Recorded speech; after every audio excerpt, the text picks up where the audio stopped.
વેસુ જોલી 4 રસ્તા પર દુઃખદ ઘટના બની હતી, જેમાં કાર ચાલકે ઓટો રિક્ષાને ધડાકાભેર ટક્કર મારતા 1.5 વર્ષની માસૂમનું કરુણ મોત નીપજ્યું હતું, જ્યારે અન્ય 4 લોકો ગંભીર રીતે ઘાયલ થયા હતા. તો આ સમગ્ર ઘટનાના હચમચાવતા દ્રશ્યો સીસીટીવીમાં કેદ થયા હતા. હાલ તો અકસ્માત બાદ લોકો દ્વારા કાર ચાલકને પકડી પોલીસના હવાલે કરાયો હતો.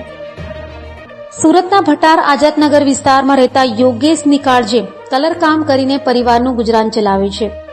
પરિવારમાં પત્ની અને એક સંતાન છે. તેની પત્ની રાધિકા વેસુ વિસ્તારમાં મોલમાં સફાઈ કામ કરતી હતી, ત્યારે રાધિકા પોતાની 1.5 વર્ષની પુત્ર વિદ્વતને સાથે રાખીને ઓટો રિક્ષામાં કામ પર જઈ રહી હતી. ઓટો રિક્ષામાં અન્ય 4 મુસાફરો પણ સવાર હતા, ત્યારે વેસુ જોલી 4 રસ્તા પાસેથી ઓટો રિક્ષા પસાર થઈ રહી હતી. એ સમયે ન્યૂ વીઆઈપી રોડ તરફથી આવી રહેલી કાર પાછળથી ધડાકાભેર અથડાઈ હતી, જેના કારણે ઓટો રિક્ષા પલટી ખાઈ ગઈ હતી. અકસ્માતમાં વિદ્વતને ગંભીર ઈજાઓ પહોંચી અને હોસ્પિટલ પહોંચતા પહેલા જ તબીબોએ તેને મૃત જાહેર કરી હતી. બાકીના 4 ઈજાગ્રસ્તોને સારવાર માટે હોસ્પિટલમાં ખસેડવામાં આવ્યા છે. આ ઘટનાના માસૂમ બાળકનું મોત થતાં સમગ્ર પરિવાર શોકમગ્ન બની ગયો છે.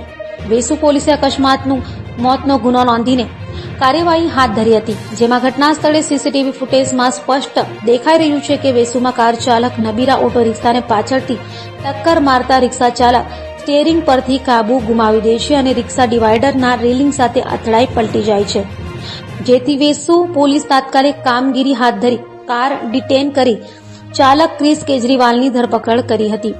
તો આ અંગે વેસુ પીઆઈ જે.આઈ. પટેલે જણાવ્યું હતું કે વેસુ જોરલી પાર્ટી પ્લોટ પાસે કાર અને ઓટો રિક્ષા વચ્ચે અકસ્માત સર્જાયો હતો. રિક્ષા ચાલકે સ્ટીયરિંગ પરથી કાબુ ગુમાવતા અકસ્માત સર્જાયો છે. 1.5 વર્ષની બાળકનું સારવાર દરમિયાન મોત નીપજ્યું છે. કાર ચાલક ક્રિસ કેજરીવાલની ધરપકડ કરાઈ છે. વધુમાં તેમણે જણાવ્યું હતું કે સીસીટીવી ફૂટેજના આધારે પૂરતા પુરાવા મળ્યા છે કે કાર પાછળથી ઓટો રિક્ષાને અથડાઈ હતી.